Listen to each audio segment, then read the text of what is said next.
Hello बच्चों, आज हम पढ़ेंगे चैप्टर 6 जो है हमारा क्लास 12 बायोलॉजी का, that is the molecular basis of inheritance.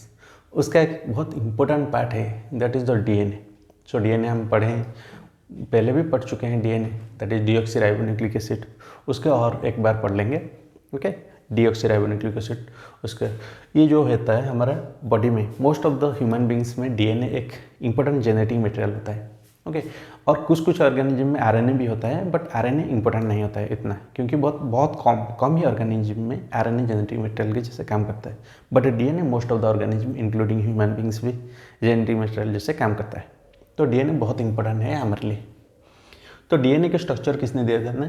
Watson and क्रिक दोनों साइंटिस्ट वो दिए थे डीएनए, ओके। डीएनए का स्ट्रक्चर ये कैम्ब्रिज यूनिवर्सिटी में रिसर्च करते हुए ये स्ट्रक्चर दिए थे। So according to the Watson and Crick, the DNA is double helical in structure, okay, double helical in structure। और ये डबल स्ट्रैंडेड है, टू स्ट्रैंडेड है, एक ये हो गया, ये स्ट्रैंड हो गया, एक ये स्ट्रैंड हो गया, ओके। ये जो स्ट्रैंड 3 डैश में स्टार्ट हुआ है, 3 डैश में स्टार्ट हुआ और ये खत्म हुआ क्या यहाँ पर 5 डैश में खत्म हुआ। और एक जो होता है दूसरा जो स्ट्रैंड, सेकेंड स्ट्रैंड, ये 5 डैश में स्टार्ट हुआ और ख़त्म कहाँ से हुआ?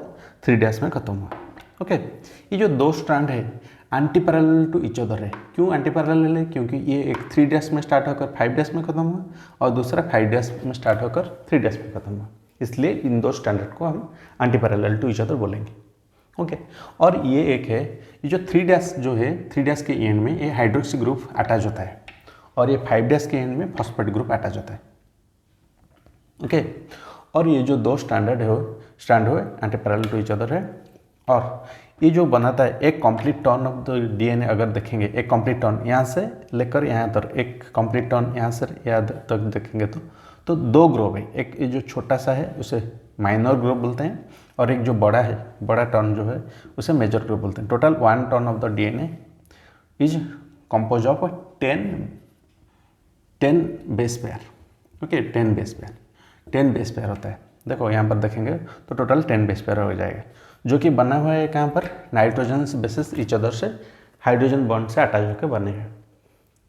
और ये जो है यहाँ पर ये जो है, जो कि दोनों को अटैच करता है, जो दो स्ट्रक्चर जो होता है, ये होते हैं क्या? शुगर फॉस्फेट बैकबोन उसे बोलते हैं, ये जो होते हैं। और इनके अंदर में नाइट्रोजन बेसिस होते हैं, ये हो गया। और distance between the two nitrogen bases is 3.34 nanometer. Distance between two consecutive nitrogen bases is approximately 0.34 nanometer. And 10 base pair is there. 10 base pair के क्या हो जाएंगे? Total distance between one turn, total distance of one turn is, measurement of one turn is 3.4 nanometer. Okay, 0.34 में अगर हम 10 multiply कर देंगे, 10 base pair है तो 3.4 नैनोमीटर हो जाएंगे, जो कि है 1 complete turn of the DNA का डिस्टेंस मेजरमेंट है। और ये जो नाइट्रोजन बेसिस 2 टाइप के होते हैं, एक होता है प्यूरिन। प्यूरिन में क्या आ जाएगा? एडेनाइन आ जाएगा, और एक है गुआनाइन आ जाएगा, 2 आ जाएंगे प्यूरिन में, ओके। और एक आ जाता है पायरिमिडिन, ओके। पायरिमिडिन में क्या आ जाएगा? थायामिन और एक साइटोसिन। डीएनए में ये दोनों आ जाएगा। और यूरेसिल आरएनए आ जाता है। यहाँ पर हम डीएनए की बात कर रहे हैं तो थायमिन यूरेसिल गुआनाइन आ जाएगा, थायमिन साइटोसिन। और एडेनाइन थायमिन के साथ 2 हाइड्रोजन बॉन्ड में बाइंड होता है।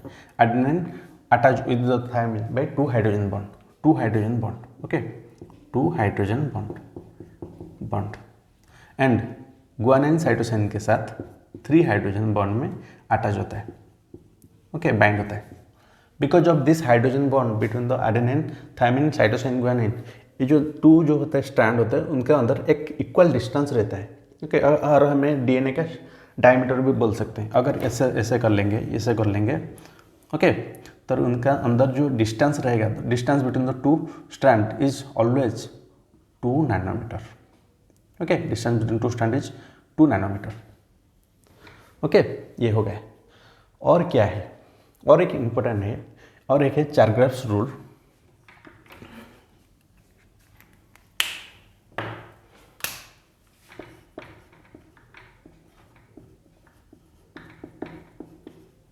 एरविन चारग्राफ्स दिए थे। तो ये दे देगा ना, number of adenine in a structure of DNA is always is equal to number of thymine. Adenine always thymine के साथ ही रहता है, नंबर सेम ही होता है, ये जितना होगा ये उतना ही होगा। और cytosine, number of cytosine is always equal to number of guanine, ये भी इक्वल हो जाएगा, नंबर ऑफ साइटोसिन ग्वानिन के साथ इक्वल ही हो जाएगा। ओके, यहाँ में एक क्वेश्चन आता है, अगर ऐसे दे दिया गया, अगर इन structure of DNA if the percentage of adenine is 20%, then the percentage of cytosine कितना है। एडेनिन का नंबर दे दे 20%, तो एडेनिन हमें पता है चारग्राफ रूल के अंदर एडेनिन जितना है, अगर 20% है तो थायमिन भी क्या हो जाएगा, 20% ही हो जाएगा। ओके, और साइटोसिन क्या हो जाएगा हमें नहीं पता है, ये दोनों मिलके 40 हो जाएंगे, टोटल 100 से अगर 40 हम सब्ट्रैक्ट कर लेंगे ये हो जाएगा 60%, जो कि मिलके ये दोनों बनाता है। और ये दोनों तो इक्वल टू ईच अदर है, अगर दोनों मिलके 60 हो गया, इक्वल टू ईच अदर हो गए, 2 को डिवाइड करने से ग्वानिन और साइटोसिन आ जाएगा, दैट इज 30%। तो परसेंटेज ऑफ साइटोसिन और percentage of guanine is equal to 30%। Okay, इस तरह से आ जाता है। और ये जो होता है ना 3' ये हमारे हाइड्रोक्सी ग्रुप में अटैच होता है और 5' फॉस्फेट ग्रुप में अटैच होता है, ये शायद मैं भूल गया था कहने के लिए। Okay, this is all about the structure of a DNA. इससे बोलते हैं double helical structure of DNA और double stranded structure of DNA given by Watson and Crick. So thank you. Next class में हम पढ़ेंगे कुछ और बेहतर।